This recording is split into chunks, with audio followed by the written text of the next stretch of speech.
ಇಡೀ ಭಾರತ ದೇಶದಲ್ಲಿ ಆಗ್ತಾ ಇದ್ದಾರೆ. ಸುಮಾರು 43%, 4 ಲಕ್ಷ ಚಿಲ್ಲರ, 4,20,000 ಚಿಲ್ಲರ ಕರ್ನಾಟಕ ರಾಜ್ಯದಿಂದ ಎಕ್ಸ್ಪೋರ್ಟ್ ಆಗ್ತಕ್ಕಂಥದ್ದು ಎಲ್ಲರಿಗೂ ಗುರುತಿರತಕ್ಕಂಥದ್ದು. ಸೊ ಹಿಂಗಾಗಿ ಕರ್ನಾಟಕ ಅದಕ್ಕಾದಂತ ಒಂದು ಹಿನ್ನೆಲೆ ಇದೆ, ಅದಕ್ಕಾದಂತ ಜನನೇ ಕಾರಣರು. ಯಾಕಂದ್ರೆ ಯಾವುದೇ ಸರ್ಕಾರಗಳು ಬಂದರೂ ಕೂಡ ಜನರು ಅಷ್ಟೇ ಕಾರಣೀಭೂತರಾಗಿರ್ತಾರೆ. ಸಕ್ಸಸ್ಫುಲ್ ಆಗಿ ಎಲ್ಲಾ ಸರ್ಕಾರಗಳು ಏನು ಪ್ರೋಗ್ರಾಮ್ಸ್ಗಳು ಕೊಟ್ಟಿದೆ ಅದರ ಮೂಲಕವಾಗಿ ಜನರ ಒಂದು ಇಚ್ಛಾಶಕ್ತಿಯಿಂದ ಇವತ್ತು ನಮ್ಮ ಸರ್ಕಾರ, ನಮ್ಮ ಕರ್ನಾಟಕ ರಾಜ್ಯ ಮೊದಲನೇ ಸ್ಥಾನದಲ್ಲಿದೆ ಅಂತ ಹೇಳಲಿಕ್ಕೆ ಬಯಸ್ತೇನೆ. ನಿಮ್ಮ ಇಲಾಖೆ ಬಗ್ಗೆ ಪ್ರಶ್ನೆ ಕೇಳೋಣ ಅಂತಿದ್ದೆ, ಬಟ್ ನಿಮ್ಮ ಮಾತಿನ ಮಧ್ಯ ಕರ್ನಾಟಕದಲ್ಲಿ ಬ್ರದರ್ಹುಡ್ ಫೀಲಿಂಗ್ ಇರೋದಕ್ಕೆ ಬೇರೆ ರಾಜ್ಯದವರು ಇಲ್ಲಿ ಬಂದು ಕೆಲಸ ಮಾಡ್ತಿದ್ದಾರೆ ಅಂತ ಹೇಳಿದ್ರಿ.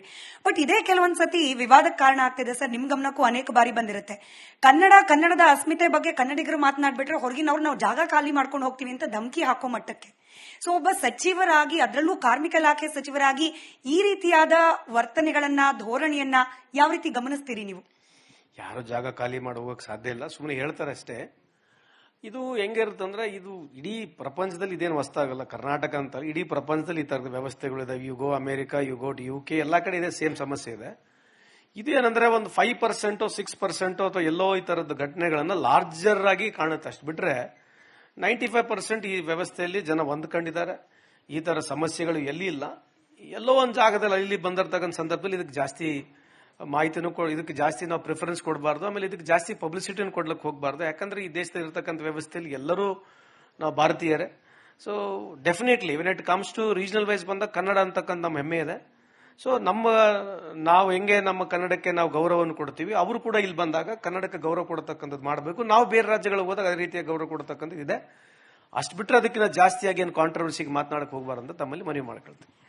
ಬಟ್ ಈ ತರದ ಕಾಂಟ್ರವರ್ಸಿ, ತರದ ಚರ್ಚೆ ಬಂದಾಗ ಪಕ್ಕದ ಆಂಧ್ರ ಹಾಗೆ ತೆಲಂಗಾಣ ನಮಗ್ ಬನ್ನಿ ಅಂತ ಹೇಳಿ ಮುಕ್ತವಾಗಿ ಆಹ್ವಾನ ಕೊಡ್ತಾ ಇರೋದು ಸರ್. ನಿಜವಾಗ್ಲೂ ಕೂಡ ಒಬ್ಬ ಸಚಿವ ಸ್ಥಾನದಲ್ಲಿ ನಿಂತು ನೀವು ನೋಡಿದಾಗ ಕರ್ನಾಟಕಕ್ಕೆ ಅಥವಾ ಫಾರ್ ಬೆಂಗಳೂರು ವಿಚಾರಕ್ಕೆ ಬಂದಾಗ ನಿಜವಾಗ್ಲೂ ತೆಲಂಗಾಣ ಹಾಗೆ ಆಂಧ್ರ ಟಫ್ ಕಾಂಪಿಟೇಷನ್ ಕೊಡೋ ಹಂತಕ್ಕೆ ನಮ್ಮಲ್ಲಿರುವ ಇನ್ಫ್ರಾಸ್ಟ್ರಕ್ಚರು, ನಮ್ಮಲ್ಲಿರುವ ಲೇಬರು, ಇಲ್ಲಿನ ಸ್ಕಿಲ್ಲು ಕಾಂಪೀಟ್ ಮಾಡೋ ಲೆವೆಲ್ಗೆ, ನಮಗೆ ಕಾಂಪಿಟೇಟರ್ ಅನ್ನೋ ಲೆವೆಲ್ಗೆ ಇದೆಯಾ ಎರಡು ರಾಜ್ಯಗಳು ಅಂತ? ಈಗ ವೆಸ್ಟ್ ಆಫ್ರಿಕಾದಲ್ಲಿ ಕೂಡ ಕರೀತಾರೆ ಬರ್ರಿ ಅಂತ ಹೇಳಿ, ಆಫ್ರಿಕಾನ ಕೂಡ ಕರೀತಾರೆ. ಜನ ಹೋಗಲ್ಲ. ವ್ಯವಹಾರ ಮಾಡೋರು ಎಲ್ಲಿ ಹೋಗ್ಬೇಕಂತಕ್ಕಂಥ ಅವರಿಗೆ ಗುರುತಿರುತ್ತವ್ರು ಹೋಗ್ತಾರೆ. ಸೊ ಅದು ಆಕ್ಚುಲಿ ನಾನು ಅವತ್ತು ಪ್ರತಿಕ್ರಿಯೆ ಮಾಡಿದೆ. ಆ ಸಂದರ್ಭದಲ್ಲಿ ಆ ರೀತಿ ಮಾತನಾಡತಕ್ಕಂಥದ್ದು ಸರಿಯಲ್ಲ. ಇಲ್ಲೇನೋ ಆಕಸ್ಮಿಕವಾಗಿ ಏನೋ ಒಂದು ಲ್ಯಾಂಡ್ ಅಕ್ವಿಷನ್ ವಾಪಸ್ ಬಿಡಬೇಕು, ಲ್ಯಾಂಡ್ ನ ಬಿಟ್ಟುಕೊಡಬೇಕಂತೇಳಿ ಮುಖ್ಯಮಂತ್ರಿ ಸರ್ಕಾರ ಯಾವತ್ತು ತೀರ್ಮಾನ ಮಾಡಿದಾಗ ಅವನು ಅವತ್ತಿಂದ ಅವತ್ತೇ ಬಂದು ಟ್ವೀಟ್ ಮಾಡಿ ನೀವಿಲ್ಲಿ ಬನ್ನಿ ಅಂತ ಹೇಳ್ತಕ್ಕಂಥದ್ದು ಅದು ಸರಿಯಲ್ಲ ಅಂತ ನನ್ನ ವೈಯಕ್ತಿಕ ಅಭಿಪ್ರಾಯ. ಬಟ್ ಈ ತರದೆಲ್ಲ ಫುಲ್ ಪ್ರೂಫ್ ಇದೆ ಈ ದೇಶ. ಈ ತರ ಸ್ಕೀಮ್ಗಳಿಗೆ, ಈ ತರ ಮಾತುಗಳಿಗೆ ಮೀರಿ ಹೋಗ್ತಾ ಇರುತ್ತೆ. ಬಿಸ್ನೆಸ್ ಅಂತಕ್ಕಂಥದ್ದು ಕೇವಲ ಲ್ಯಾಂಡ್ ಫ್ರೀ ಕೊಟ್ಬಿಡ್ತೀವಿ ಅಂದ ತಕ್ಷಣ ಹೋಗೋದಿಲ್ಲ. ಅದಕ್ಕಾದ ರಿಸೋರ್ಸಸ್ ಬೇಕು. ಆ ರಿಸೋರ್ಸಸ್ ಕರ್ನಾಟಕದಲ್ಲಿ ಯಾವಾಗಲೂ ಇದೆ. ಹಂಗಾಗಿ ಐ ಪರ್ಸನಲಿ ಫೀಲ್ ಕರ್ನಾಟಕದ ಜನತೆ, ಕರ್ನಾಟಕ ಜನ ಇಲ್ಲಿರ್ತಕ್ಕಂಥ ಸ್ಕಿಲ್ಗೆ ಬಹಳ ಕಷ್ಟ. ಬೇರೆ ಸ್ಟೇಟ್ಗಳು ಕಾಂಪೀಟ್ ಮಾಡತಕ್ಕಂಥ ಬಹಳ ಕಷ್ಟ. ರಿಸೋರ್ಸ್ ಬಗ್ಗೆ ಮಾತನಾಡುವಾಗ ನಮ್ಮ ಲೇಬರ್ಸೇ ನಮ್ಮ ರಿಸೋರ್ಸ್ ಸರ್. ಯಾಕಂದ್ರೆ ಅಭಿವೃದ್ಧಿ ಅನ್ನೋದಾಗಬೇಕು ಅಂದ್ರೆ ಗ್ರೌಂಡ್ ಲೆವೆಲ್ ಅಲ್ಲಿ ಕೆಲಸ ಆಗಬೇಕು. ಅಂತ ಒಂದು ಜವಾಬ್ದಾರಿಯುತ ಸ್ಥಾನದಲ್ಲಿ ನೀವಿದ್ದೀರಿ, ಅದನ್ನ ಮ್ಯಾನೇಜ್ ಮಾಡೋ ಹಂತದಲ್ಲಿ ನೀವಿದ್ದೀರಿ ಸರ್. ಲೇಬರ್ ಡಿಪಾರ್ಟ್ಮೆಂಟ್ ನ ಇನ್ಚಾರ್ಜ್ ನೀವು ತೆಗೆದುಕೊಂಡ್ಮೇಲೆ ಅನೇಕ ರಿಫಾರ್ಮೇಟಿವ್ ಬಿಲ್ ಗಳನ್ನ ತರೋ ಪ್ರಯತ್ನ ಮಾಡ್ತಿದ್ದೀರಿ, ಎಸ್ಪೆಷಲಿ ಕಾರ್ಮಿಕರನ್ನ ದೃಷ್ಟಿಯಲ್ಲಿ ಇಟ್ಕೊಂಡು. ಅದ್ರ ಬಗ್ಗೆ ನಮ್ಮ ವೀಕ್ಷಕರ ಜೊತೆಯಲ್ಲಿ ನೀವು ಇಲಾಖೆಯ ಜವಾಬ್ದಾರಿಗೆ ಬಂದ ಮೇಲೆ ಆದಂತಹ ರಿಫಾರ್ಮ್ಸ್. ಅಲ್ಲ, ರಿಫಾರ್ಮ್ಸ್ ಏನಿದೆ ಅಂತಂದ್ರೆ ಹೊಸ ಬಿಲ್ಗಳನ್ನ ತಂದಿದ್ದೀವಿ. ಬಟ್ ಮಿನಿಮಮ್ ವೇಜಸ್ ಅಂತಕ್ಕಂಥದ್ದು ಬೇಸಿಕ್ ಆಗಿರ್ತದೆ. ಎಲ್ಲರಿಗೆ ಕನಿಷ್ಠ ವೇತನ ಸಿಗಬೇಕು ಅಂತ ಹೇಳಿರ್ತಕ್ಕಂಥದ್ದು ಒಂದು ಮೊನ್ನೆ ತಾನೇ ನಾವು ಪ್ರಿಲಿಮಿನರಿ ನೋಟಿಫಿಕೇಶನ್ ಹೊರಡಿಸಿದೀವಿ. ಅದ್ರ ಬಗ್ಗೆ ಆಬ್ಜೆಕ್ಷನ್ ನಡೀತಾ ಇದೆ. ಅದು ಬೇರೆ ಬಿಟ್ರೆ ಇದು ನಿಮಗೆ ಯಾಕೆ ಹೇಳಬೇಕು ಅಂತ ಈ ಮಾತಂದ್ರೆ, ಒಬ್ಬ ಮನುಷ್ಯನಿಗೆ ಮಿನಿಮಮ್ ವೇಜಸ್ ಏನು ಅಂತಕ್ಕಂಥದ್ದು ಸ್ವಲ್ಪ ನಿಮಗೆ ಸ್ಪಷ್ಟೀಕರಣಕ್ಕೆ ಇಚ್ಛೆಪಡ್ತೀನಿ. ಇಲ್ಲಿ ರೆಪ್ಟೋಕ್ರಾಸ್ ಬೀಟ್ ಅಂತ ಸುಪ್ರೀಂ ಕೋರ್ಟ್ ಒಂದು ಆರ್ಡರ್ ಬರುತ್ತೆ. ರೆಪ್ಟೋಕ್ರಾಸ್ ಬೀಟ್ ಅಂತ ಹೇಳಿ ಒಂದು ಸುಪ್ರೀಂ ಕೋರ್ಟ್ ಆರ್ಡರ್ ಇದೆ. ಅದರಲ್ಲಿ ಮಿನಿಮಮ್ ವೇಜಸ್ ಯಾವ ರೀತಿ ಕಲೆಕ್ಟ್ ಮಾಡಬೇಕು, ಯಾವ ರೀತಿ ಕ್ಯಾಲ್ಕುಲೇಟ್ ಮಾಡಬೇಕಂತಕ್ಕಂಥದ್ದು ಒಂದು ಮಾನದಂಡಗಳು ಇದಾವೆ. ಒಬ್ಬ ಮನುಷ್ಯನಿಗೆ ದಿನಕ್ಕೆ 2700 ಕ್ಯಾಲರಿ ಬೇಕು. ಅಂಡ್ ಅಸ್ಯೂಮಿಂಗ್ ಈಸ್ ಹೆಲ್ದಿ, ಅವನಿಗೆ 60-70% ಅವನಿಗೆ ಪ್ರೋಟೀನ್ ಅಂಶ ಬೇಕಾಗಿರುತ್ತೆ. ಗ್ರೀನಿ ವೇಜಸ್, ಅವ್ನು ವೆಜಿಟೇರಿಯನ್ ಇದ್ರೆ ಗ್ರೀನಿ ಲೀವ್ಸ್ ಬೇಕು. ಅವ್ನು ನಾನ್ ವೆಜಿಟೇರಿಯನ್ ಇದ್ರೆ ಫಿಶ್ ಆಗಿರಲಿ, ಮಟನ್ ಆಗಿರಲಿ, ಚಿಕನ್ ಆಗಿರಲಿ. 2700 calorie per person per family consider ಆಗ್ತಕ್ಕಂಥದ್ದು. ಗಂಡ ಹೆಂಡತಿ 14 ವರ್ಷ ಕೆಳಗಿರ್ತಕ್ಕಂಥ ಮಕ್ಕಳನ್ನ 1 ಯೂನಿಟ್ ಅಂತ ಕನ್ಸಿಡರ್ ಮಾಡ್ತೀವಿ. ಅವನಿಗೆ ವರ್ಷದಲ್ಲಿ ಸುಮಾರು 72 ಯಾರ್ಡ್ಗಳನ್ನ ಬಟ್ಟೆ ಬೇಕು ಫ್ಯಾಮಿಲಿಗೆ. ಅದನ್ನ ಕನ್ಸಿಡರ್ ಮಾಡಿದ್ರೆ 65 ಮೀಟರ್ ಬಟ್ಟೆ ಆಗತ್ತೆ.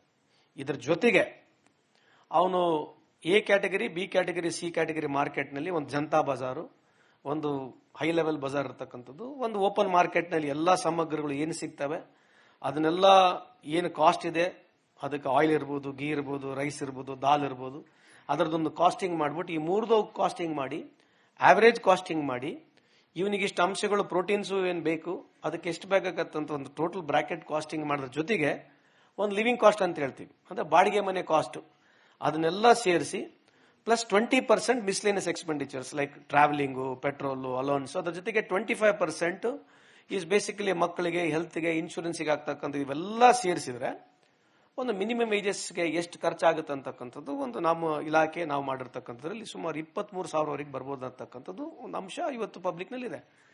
ಸೊ ಮಿನಿಮಮ್ ವೇಜಸ್ ಅಂತಕ್ಕಂಥದ್ದು ಕಡ್ಡಾಯವಾಗಿ ಒಬ್ಬ ಕನಿಷ್ಠ ವೇತನ ಕೊಡ್ಲಿಕ್ಕೆ ಇವತ್ತೇನು ಹೊಸದಾಗಿ ನಾವು ಇದು ಪ್ರಾರಂಭ ಮಾಡಿದ್ವಿ. ಅದಕ್ಕೆ ಬಹಳಷ್ಟು ಸಾವಿರಾರು ಗಟ್ಟಲೆ ಅರ್ಜಿಗಳು ವಿರುದ್ಧವಾಗಿ ಕೂಡ ಇದಾವೆ. ಇಂಡಸ್ಟ್ರಿಗಳಿಗೆ ಅನುಕೂಲ ಆಗ್ತಾ ಇಲ್ಲ ಅಂತಕ್ಕಂಥದ್ದು ವಾದ ಇದೆ. ಅದು ಮುಂದೆ ಬರ್ತಕ್ಕಂಥ ದಿನಗಳಲ್ಲಿ ನಮಗೆ ಮಿನಿಮಮ್ ವೇಜಸ್ ಬೋರ್ಡ್ ಇದೆ, ಸೆಟ್ಲ್ ಆಗುತ್ತೆ. ಅದ್ರ ಮುಂದೆ ಅದ್ರ ಬಗ್ಗೆ ಚರ್ಚೆ ಮಾಡಿ ನಾವು ಪ್ರಮುಖವಾದಂತ ತೀರ್ಪು ಏನೋ ಒಂದು ಡಿಸಿಷನ್ ಅನ್ನು ತಗೊಳ್ತೀವಿ. ಆದ್ರೆ ಮಿನಿಮಮ್ ವೇಜಸ್ ಅಂತಕ್ಕಂಥ ಕಾನ್ಸೆಪ್ಟ್ ಏನಿದೆ ಎವ್ರಿ 5 years ರಿವೈಸ್ ಆಗಬೇಕದು. ಅಂದ್ರೆ 2010ನೇ ಇಸ್ವಿನಲ್ಲಿ ಇರ್ತಕ್ಕಂಥ ಒಬ್ಬನಿಗೆ ಸ್ಯಾಲರಿ 10,000 ಇದ್ರೆ ಅಲ್ಲಿಂದ ನಾವು ಇನ್ಫ್ಲೇಷನ್ ರೇಟ್ ಕನ್ಸಿಡರ್ ಮಾಡಿದ್ರೆ ಇವತ್ತು 208% ಇನ್ಫ್ಲೇಷನ್ ರೇಟ್ ಜಾಸ್ತಿ ಆಗಿದೆ.